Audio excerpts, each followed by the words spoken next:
He dropped to the floor again, gasping, clawing at his chest as his heart pounded against his ribs like it wanted out. His breath rattled, shallow, desperate. And then, darkness swallowed him whole. When his eyes opened again, he wasn't in the garage anymore. He was in a bar, but not like any bar he'd ever seen. Neon signs glowed from every wall, flickering words. Spirits forever. Drink to live. Live to drink. The air stank of liquor and rot. The floor was sticky, not with spilled beer, but with blood. Patrons filled every stool, every booth. Men, women, even children. Faceless, their features melted smooth. Their hands clutched glasses of glowing liquid. Chains bound them to their seats.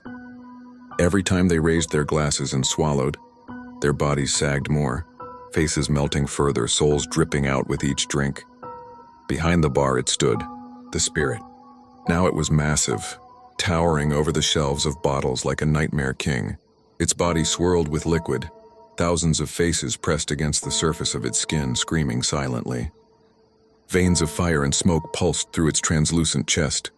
Its arms stretched impossibly long, claws scraping across the counter as it leaned forward. And in its hand, Marcus saw a glass.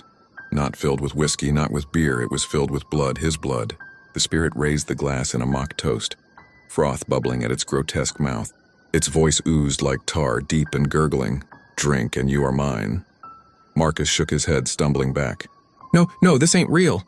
The spirit's laughter filled the bar, rattling bottles, shaking the very floor. Oh, it's real, Marcus. You've been drinking me all along. Every excuse, every lie, every night you said just one more, you were pouring me into your veins, and now, it pointed at him with a dripping claw. Now you're closer to death than you've ever been. The faceless patrons turned toward Marcus, raising their glasses.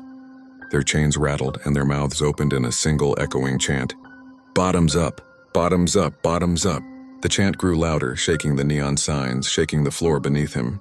Marcus dropped to his knees, clutching his ears, but the voices drilled into his skull. The spirit leaned closer, its molten face inches from Marcus's. Its breath reeked of rot and vinegar. You can't run from me. I am in every bottle, in every glass. I was waiting in the aisle, and I'll be waiting at your funeral. You belong to me, Marcus. The glass of blood pressed against his lips. Marcus gagged, fought, screamed. His heart thundered so hard he thought it might burst. And then, just as the liquid touched his tongue, Marcus jolted awake. He was back in the garage, sprawled on the floor, drenched in vomit and sweat. His chest heaved, lungs fighting for air. He clawed at the ground, gasping, alive, barely. The bottle sat in front of him, upright, perfectly still, full, waiting.